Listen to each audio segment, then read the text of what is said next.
நேயர்களே, ஒலி 968 கேட்டாலே பரவசம். நேரம் இப்பொழுது காலை 8:14 ஆகி விட்டது. இப்ப நாம வானலைகள்ல மட்டும் இல்லைங்க, Facebook வாயிலாகவும் நேரடியா உங்களோட இணைஞ்சிருக்கோம். எங்களோட இருக்காரு டாக்டர் நிஜாம்.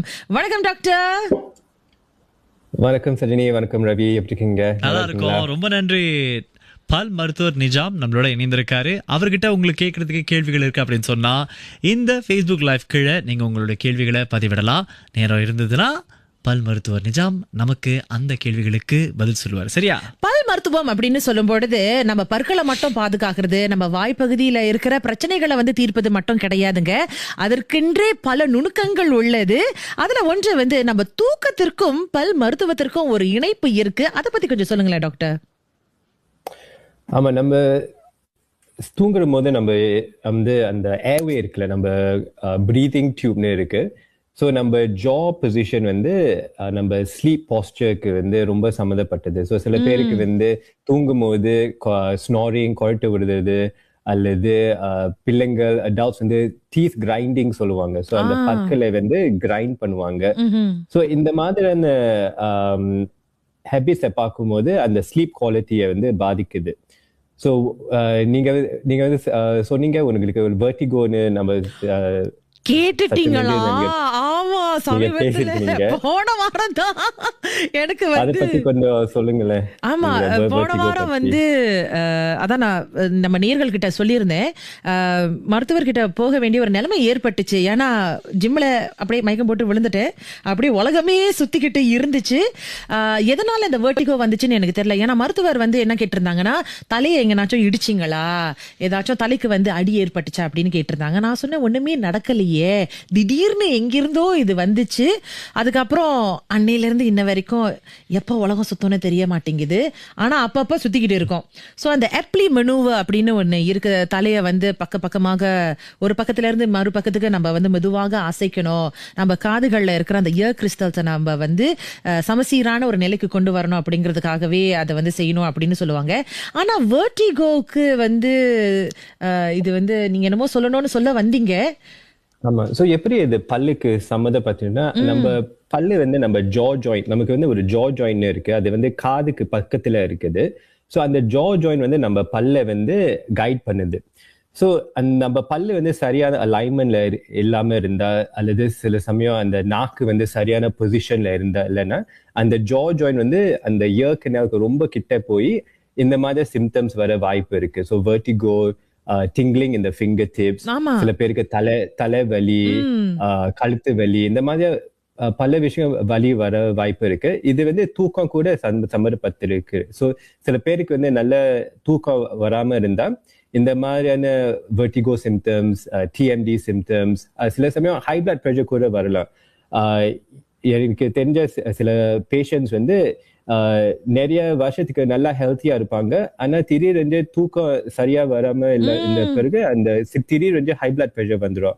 அப்புறம் கார்டியாலஜிஸ்ட், ஹார்ட் டாக்டருக்கு போய் பார்த்து ஏன்னு தெரியல, ஆனா மாத்திரை கொடுப்பாங்க. ஆனா அந்த சரியான டயக்னோசிஸ் வர கொஞ்சம் கஷ்டமா இருக்கு. ஏன்னா திடீர்னு ஹை பிளட் ப்ரெஷர் வர வாய்ப்பு அவ்வளவு காமனா இல்லை. So they will try their best to avoid medication. ஆனா நிச்சயமா நம்ம தூக்கம் அந்த குவாலிட்டி ஆஃப் ஸ்லீப் நம்ம பார்க்கணும். ஸோ சில பேருக்கு 8 மணி நேரம் தூக்கம் இருந்தா கூட அந்த குவாலிட்டி ஆஃப் த ஸ்லீப் இருக்காது. ஸோ சில பேருக்கு அந்த ஆக்சிஜன் லெவல்ஸ் ரொம்ப கீழே வரும்.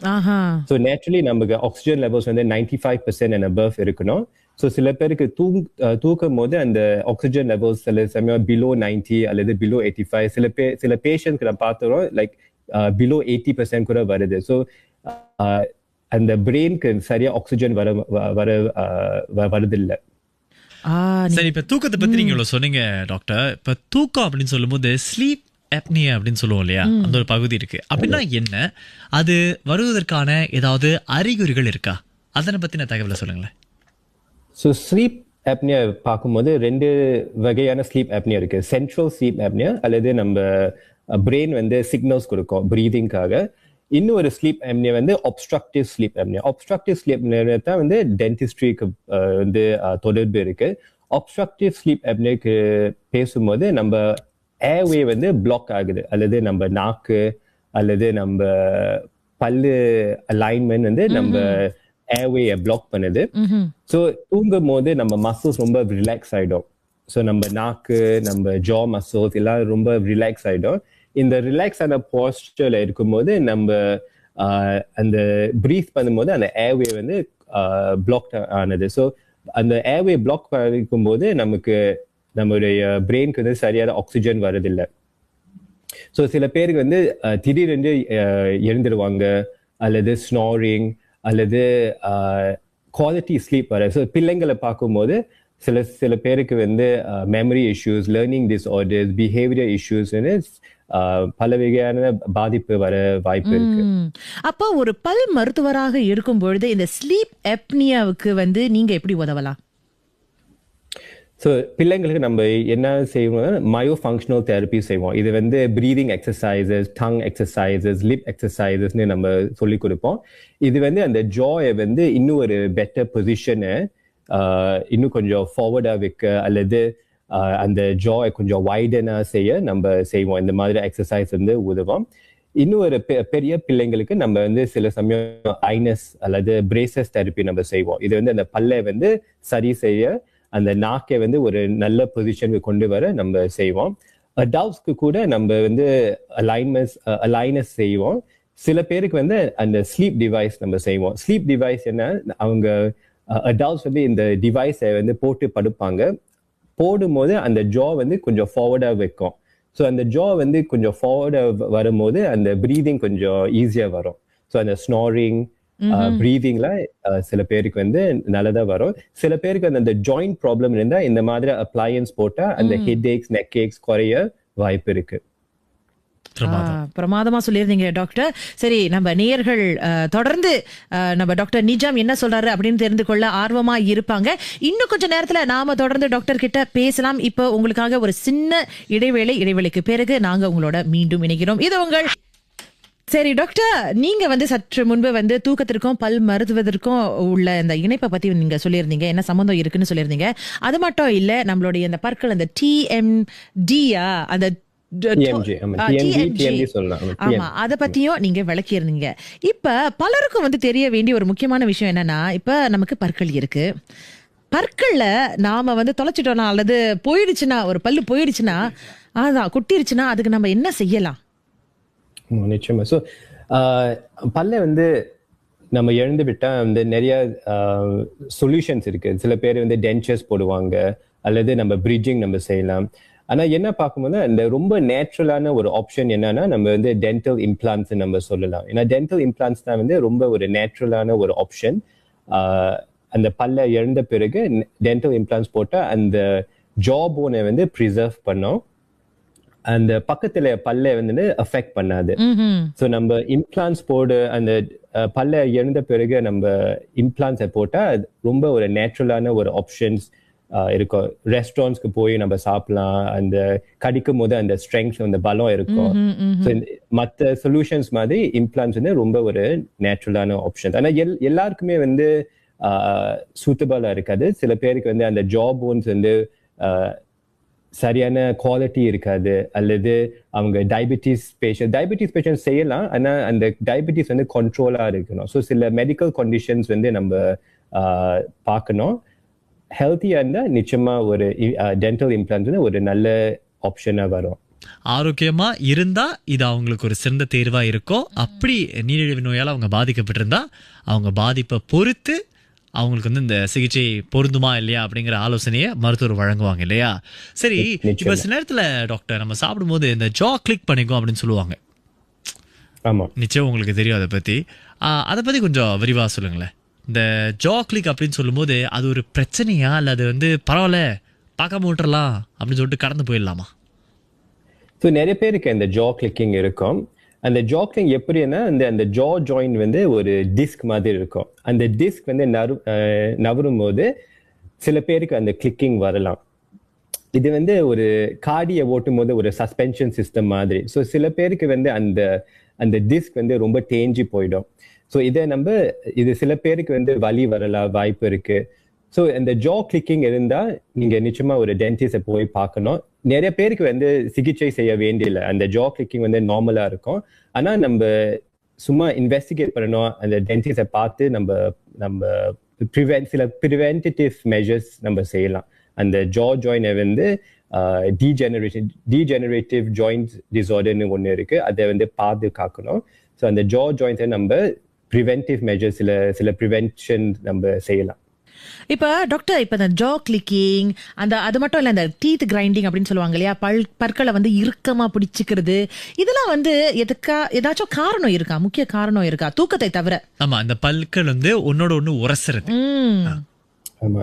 ஸோ நிறைய வருஷத்துக்கு நம்ம படிச்சிருக்கோம், ஸ்ட்ரெஸ் ரிலேட்டட்னு நம்ம சொல்லுவோம்.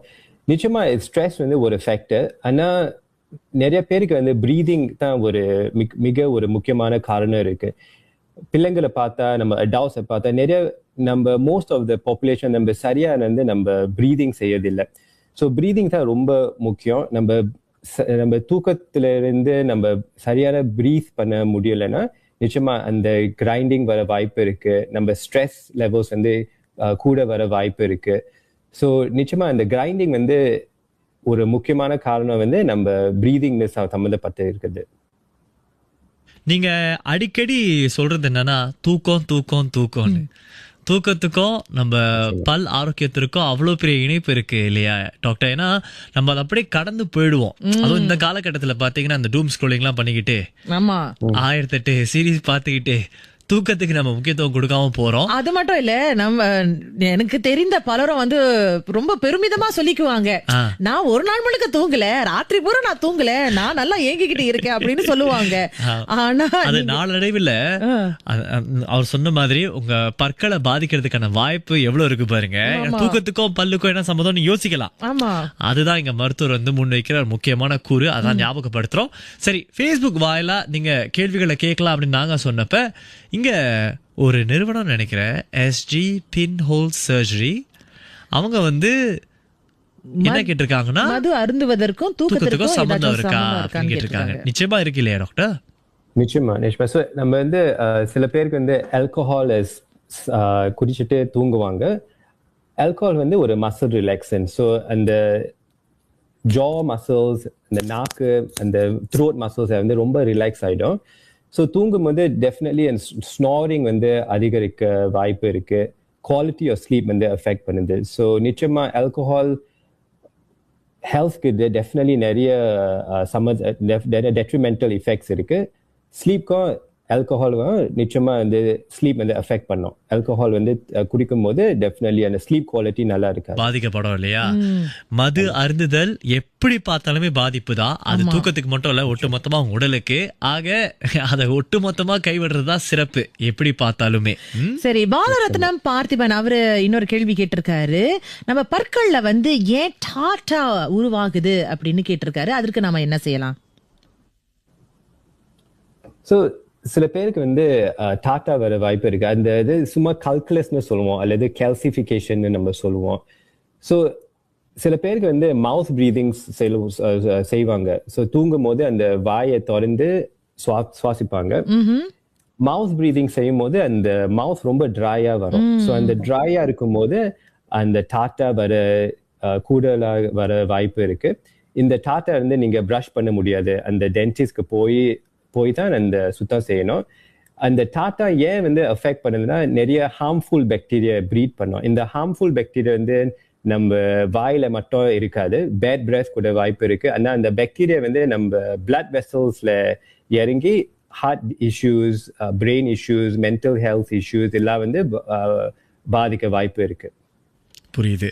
அடுத்ததா விவேகானந்தன் புவனேஸ்வரி கேட்டிருக்காங்க, டென்டல் இம்ப்ளான்ட் ஏற்கனவே அவங்க செஞ்சிருக்காங்க, எவ்வளவு நாள் இதை தொடர்ந்து தாங்கும் அப்படிங்கிற மாதிரி கேள்வி கேட்டிருக்காங்க. சராசரியா எவ்வளவு நாள் தாங்கும் டாக்டர்? ஸோ டென்டல் இம்ப்ளான்ட்ஸ் வந்து ஒரு புது பல்லு மாதிரி. ஸோ அந்த பல்லை வந்து நம்ம மெயின்டைன் பண்ணணும், நம்ம சரியா ப்ரஷ் பண்ணணும். 6 மாசத்துக்கு ஒரு தரம் டென்டிஸ்ட் போய் அதை வந்து சுத்தம் செய்யணும். ஸோ சரியா மெயின்டெனன்ஸ் இருந்தா அது வந்து லைஃப் லாங் கூட லாஸ் பண்ண வாய்ப்பு இருக்கு. ஆனா நம்ம சொன்ன மாதிரி டயபெட்டிஸ் அல்லது போன் லாஸ், இந்த மாதிரியான சிஸ்டமிக் டிசீசஸ் வந்து வந்தா நிச்சயமா அந்த இம்ப்ளான்ட் கூட பாதிக்க வாய்ப்பு இருக்கு. டாக்டர், எனக்கு ஒரு தனிப்பட்ட கேள்வி இருக்குது. இப்ப இந்த விஸ்டம் டூத்னு சொல்லுவோம்ல, இந்த பல்லு, அத பலரும் நினைக்கிறாங்களா அப்படி விட்டுறலாம், பரவாயில்ல அது விழும்போது விழுந்துக்கிட்டோம் அப்படின்னு சில பேர் நினைப்பாங்க.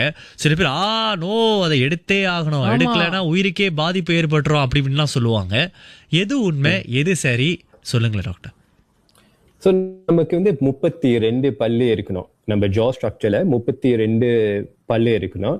அதுல வந்து நம்ம விஸ்டம் டூத் ஒரு நேச்சுரலான பல்லு. ஆனா ஏன் வந்து விஸ்டம் டூத் வந்து ரொம்ப நம்ம பேசுறோம்னா, நம்ம ஜா சைஸ் வந்து கொஞ்சம் சுருங்கி வந்திருக்கு ஒவ்வொரு இயர்ஸ். ஒரு 2000 இயர்ஸ் ஒகோ நம்ம பார்த்தா நம்ம ஜா ஸ்ட்ரக்சர் வந்து ரொம்ப டிஃப்ரெண்டா தெரியும். ஸோ அந்த 2000 இயர்ஸ் ago நம்ம மனிதனுடைய ஸ்கால்ஸ் பார்த்தா அந்த விஸ்டம் டூத் நல்லா வளர்ந்துருக்கும். ஆனா நம்ம மாடர்ன் டே டயட், நம்மளோட ப்ரீதிங் ஹேபிட்ஸ் எல்லாம் பார்க்கும்போது நம்ம ஜா ஸ்ட்ரக்சர் ரொம்ப சுருங்கி வந்திருக்கு. ஸோ இதனால அந்த கடைசி பல்லு விஸ்டம் டூத் பல்லு வந்து ஒரு 18 இயர்ஸ் 21 இயர்ஸ் மாதிரி வளரும்.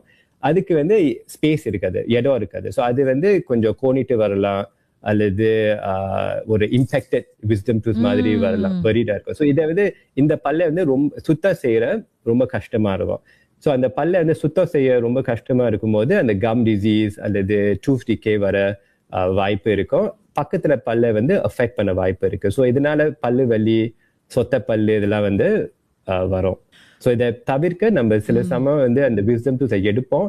ஆனா அந்த விஸ்டம் டூத்தை நம்ம நல்லா மெயின்டைன் பண்ணா நம்ம எடுக்க வேண்டியதில்லை. ஸோ விஸ்டம் டூத்தை நம்ம நல்லா செக் பண்ணணும், எக்ஸ்ரேஸ் எடுக்கணும். இதெல்லாம் வந்து பார்த்து இந்த பக்கத்துல பல்ல வந்து அஃபெக்ட் பண்ணாலும் நம்ம வந்து விஸ்டம் டூத்தை நிச்சயமா நம்ம மெயின்டைன் பண்ணலாம். சரியான கேள்வியை நீங்க கேட்டீங்க ரவி. எனக்கும் வந்து இந்த விஸ்டம் ட்ரூத்தை பத்தி வந்து அந்த வலியில வந்த கேள்வி அது. அந்த பல்ல எடுக்கும் போது நான் எப்படி துடிச்சேன்னு எனக்கு தான் தெரியும். கொஞ்சம் விட்டா சுத்தி இருக்கிற டாக்டர்ஸையும் கடிச்சிருப்பேன். சமீபத்துல காதருக்கும் வந்து பல்ல வந்து விஸ்டம், அவருடைய விஸ்டம் ட்ரூத்ல வந்து வலி ஏற்பட்டுச்சு. இப்படி சம்பந்தமே இல்லாம காதலாம் உள்ள கொண்டு வரக்கூடாது. அவருக்கு வலி ஏற்பட்டுச்சு, அது அவரோட பிரச்சனை, அவர் கேட்டுப்பாரு. நம்ம கேள்விக்கு வருவோம். சரி டாக்டர், இப்ப இந்த டென்டல் இம்ப்ளான்ஸ், இப்ப பல்லு விழுந்துருச்சு, அதற்கு வந்து நம்ம புது பல்ல பொருத்தணும் இல்லையா, அந்த இம்ப்ளான்ட்டை நம்ம செய்யறோம். அதை செய்யறதுக்கு வந்து பலர் வந்து தயங்குறாங்க. அது ரொம்ப வலிக்குமா? மாடர்ன் டே டென்டிஸ்ட்ரியை பார்க்கும்போது எல்லா ப்ரொசீஜர்ஸ்க்கும் வந்து நம்ம செய்யும் போது நம்ம அனஸ்தட்டிக் போட்டு தான் செய்வோம். நம்ம லோக்கல் அனஸ்தட்டிக் ஒரு க்ரீம் போட்டு அல்லது பிறகு நம்ம லோக்கல் அனஸ்தட்டிக் கொடுத்து தான் நம்ம செய்வோம். சில பேருக்கு ரொம்ப பயந்தா நம்ம வந்து செடேஷன் கூட நம்ம செய்யலாம். அந்த தூங்கும் போது நம்ம அந்த இம்ப்ளான்ஸை நம்ம செய்யலாம். ஸோ ரொம்ப ஒரு கம்ஃபர்டபுளான ஒரு சூழ்நிலை தான் நம்ம செய்வோம். அந்த இம்ப்ளான்ட் சர்ஜரிக்கு பிறகு கொஞ்சம் ஒரு வீக்கம் இருக்கும், கொஞ்சம் ஒரு சார்னஸ் இருக்கும், ஜிம்க்கு போகிற மாதிரி கொஞ்சம் அந்த மசில் ஏக் மாதிரி வரும். ஆனால் ரொம்ப வலிக்காது. நிறைய பேருக்கு வந்து அதே நாளைக்குல வந்து அவங்க வேலைக்கு போவாங்க, நிறைய டீச்சர்ஸ்க்கு நம்ம செஞ்சுருக்கோம், பேசுவாங்க, எல்லாமே லைஃப் வந்து கொஞ்சம் நார்மலாக நம்ம செஞ்சிடலாம். ஸோ வலிலாம் ஒன்றும் இருக்காது. ஏன்னா வந்து சில பேருக்கு அந்த பல்லு எல்லாமே ஒரு ரெஸ்டாரண்ட்ல போய் அவங்க சரியா சாப்பிட முடியாது, அல்லது டென்ச்சர்ஸ் போடும் போது அந்த சிரிக்கும் போது அது விழ வாய்ப்பு இருக்கு. ஸோ இதெல்லாம் வந்து தவிர்க்க இம்ப்ளான்ஸ் வந்து ரொம்ப ஒரு பெனிஃபிஷியலான ஒரு சிகிச்சை ப்ரொசீஜர் நம்ம சொல்லுவோம். ஆக உங்களுக்கு வந்து பல்லு விழுந்துருச்சுன்னா அல்லது வந்து எங்கனாச்சும் வந்து பல்ல வந்து இடைவெளி இருக்குன்னா நீங்க கண்டிப்பா எந்த ஒரு பயமும் இல்லாம அந்த சிகிச்சைக்கு செல்லலாம். அத வந்து அந்த புதிய பல்ல நீங்க பொருத்தி கொள்ளலாம். ஆமா, குமாரியும் அதான் கேட்டிருக்காங்க டாக்டர். இந்த மாதிரி இந்த பல்லுல இருக்கிற அந்த கேப்ஸ் இருக்கு இல்லையா, அதை வந்து என்ன செய்யலாம் அப்படிங்கிற மாதிரி அவங்க கேட்டிருக்காங்க. அவங்களுடைய பல்ல பார்க்காம நீங்க எப்படி இதுக்கு ஆலோசனை சொல்ல முடியும்? ஏன்னா அதை பார்த்தா கேப்ஸ் வந்து ஆமா, கேப்ஸ் வந்து சின்னதா இருந்தா, கொஞ்சம் சின்னதா கேப்ஸ் இருந்தா நம்ம வந்து காம்போசிட் பாண்டிங்னு சொல்லலாம். காம்போசிட் பாண்டிங் வந்து அந்த பல்ல வந்து அந்த கொஞ்சம் பெருசாக்கி அழகா ஒரு காஸ்மெட்டிக் ப்ரொசீஜர் மாதிரி நம்ம செய்யலாம். அந்த கேப்ஸ் ரொம்ப பெருசா இருந்தா சில சமயம் நம்ம ஆர்த்தோடான்டிக்ஸ் அல்லது பிரேசஸ், அலைனர்ஸ் நம்ம செஞ்சு அந்த கேப்ஸை க்ளோஸ் பண்ணலாம். ராஜ்குமார் பாலகிருஷ்ணன் அவரும் வந்து இன்னொரு கேள்வி கேட்டிருக்காரு.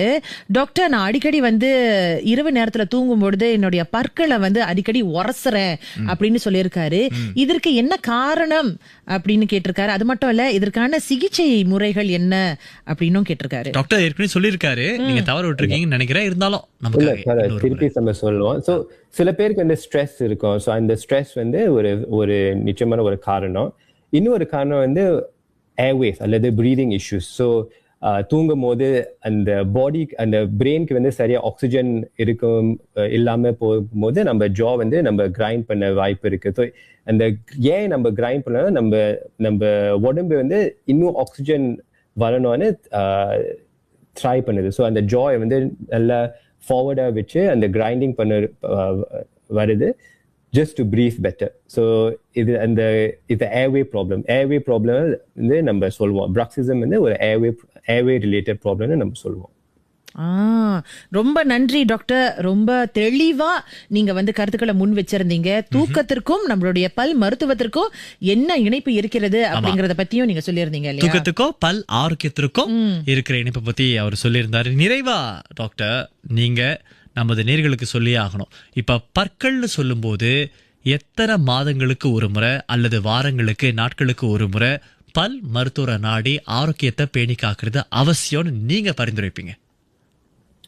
So majority of people வந்து ஒரு twice a year போனா போதும். So every 6 months போனா போதும். ஒரு general check, ஒரு comprehensive check பண்ணணும். சில பேருக்கு வந்து அது diabetes, heart issues, systemic problem, நிறைய மாத்திரை போடுறாங்க. சில பேருக்கு வந்து 4 மாசத்துக்கு ஒரு தரம் நம்ம வந்து டென்டிஸ்ட போய் பார்க்கலாம். ஸோ ஹை ரிஸ்க் பேஷண்ட்ஸ் வந்து 4 மாசத்துக்கு ஒரு தரம் நம்ம செய்யலாம். மெஜாரிட்டி ஆஃப் பேஷண்ட்ஸ் வந்து 6 மாசத்துக்கு ஒரு தரம் போனா போதும். அப்ப நேயர்களே கண்டிப்பா உங்களுடைய பல் ஆரோக்கியத்தை நீங்க பேணி காத்துடணும். 6 மாதங்களுக்கு ஒரு முறை டாக்டர் சொன்ன மாதிரி நீங்க வந்து உங்களுடைய பல் மருத்துவரை நாடி ஆலோசனை பெற்றுக் கொள்வது சிறப்பு. ஆமா, அவர்கிட்ட பேசும்போது எனக்கே சிரிக்க பயமா இருக்கு. திடீர்னு என்னுடைய பல்ல பார்த்துட்டு உடனடியா நீங்க கிளினிக்கு கிளம்பி வாங்கன்னு சொல்லிடுவாரோன்னு தோணுது. அவரோட பல்ல பாருங்க, அப்படியே அழகா முத்து முத்துதான் இருக்கு. அவர் பல் நல்லாதான் இருக்கும். நல்லா இருந்திருக்கலாம் டாக்டரா இருக்காரு. அவரை மாதிரியே உங்களுடைய பல்லும் நல்லா இருக்கணுங்கிறதுக்காக தான் அவர் நேரத்தை ஒதுக்கி ரொம்ப பொறுமையா நம்ம கேள்விகளுக்கு பதிலும் சொன்னார் இல்லையா? ஆமா, இந்த கட்டத்துல டாக்டர் நிஜாம் உங்களுடைய நேரத்தை ஒதுக்கி எங்களோட இணைந்ததற்கு மிக்க நன்றி. வாய்ப்பு கிடைத்தால் நாம மீண்டும் இணையலாம். உங்களுடைய கருத்திற்கும் மிக்க நன்றி டாக்டர். ரொம்ப நன்றி ரவி, ரொம்ப நன்றி சஜினி. நன்றி டாக்டர். சரி டாக்டர் நிஜாம் அவரு சொல்ல வேண்டியதை சொல்லிட்டாரு. அது அவருடைய கடமை. நீங்க தொடர்ந்து செய்ய வேண்டியதை செஞ்சிருங்க. ஏன்னா அது உங்களுடைய கடமை. உங்களுடைய ஆரோக்கியம் உங்க கையில தான் இருக்கு. அதை மட்டும் மறந்துடாதீங்க. இப்போ Facebook வாசிகளுக்கு டாடா சொல்லிக்கிறோம். பாய் பாய் நேயர்களே. இப்ப நாங்க மீண்டும் உங்களை வானலைகள்ல சந்திக்கிறோம். தொடர்ந்து சாலைகள்ல பயணம் செஞ்சுக்கிட்டே இருக்கீங்களா? உங்களுக்கான நிலவரம் இதோ.